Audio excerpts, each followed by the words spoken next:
ঈদের ছুটি শেষ হয়েছে গত মঙ্গলবার, কিন্তু স্বজনদের সঙ্গে আনন্দ ভাগাভাগি করতে গ্রামে যাওয়া মানুষগুলো বাড়তি 2 দিন কাটিয়েছেন আপনালয়ে। আগামীকাল শনিবার বা পরশু রোববার থেকে কর্মস্থলে যোগ দেওয়ার পরিকল্পনা নিয়ে শুক্রবার রাজধানীতে ফিরতে শুরু করেছে মানুষজন। বাস, ট্রেন, লঞ্চে করে ফিরে আসা মানুষদের বেশ খোশমেজাজে দেখা গেছে ফিরতি যাত্রায় ভোগান্তি না থাকার কারণে। নয়া শতাব্দীর মুখোমুখি হয়ে তারা জানালেন তাদের ঈদ উদযাপন এবং ফিরতি যাত্রার খুঁটিনাটি। রাস্তায় তেমন কোনো ভোগান্তি হয় নাই, মোটামুটি খুব ভালোভাবে আসে, স্বজনদের সঙ্গেও খুব ভালো কাটালাম। তবে একটু গরম বেশি গ্রামে, এখানে তো হয়তো 2-1 দিন পর বৃষ্টি হচ্ছে, ওখানে আজ 15-20 দিন ধরে কোনো বৃষ্টি নাই।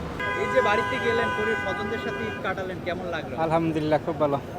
রাস্তায় কি ধরনের ভোগান্তি পোহাতে হয়েছে আসার সময়? না, সেরকম ভোগান্তি হয়নি।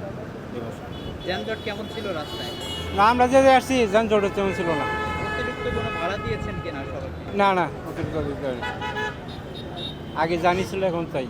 রাস্তাঘাটে কি ধরনের ভোগান্তি না, ভোগান্তি নেই ভাই আইসি ভালোই আলহামদুলিল্লাহ, কিন্তু ভোগান্তি হয় নাই। না অতিরিক্ত কোনো ভাড়া দিতে হয়েছে? না, অতিরিক্ত ভাড়া দিতে হয় নাই।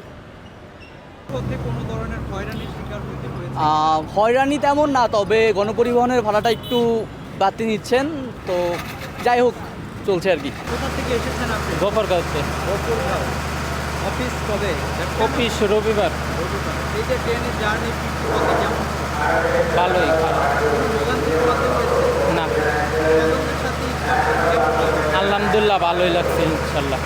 আগামীকাল শনিবারও রাজধানীতে ফিরে আসবেন বিপুল সংখ্যক বসবাসকারী। বলা যায় ঈদের ছুটিতে প্রায় ফাঁকা হয়ে যাওয়া রাজধানী রোববার থেকে কর্মচঞ্চল হয়ে উঠবে, ফিরে পাবে পুরনো চেহারা।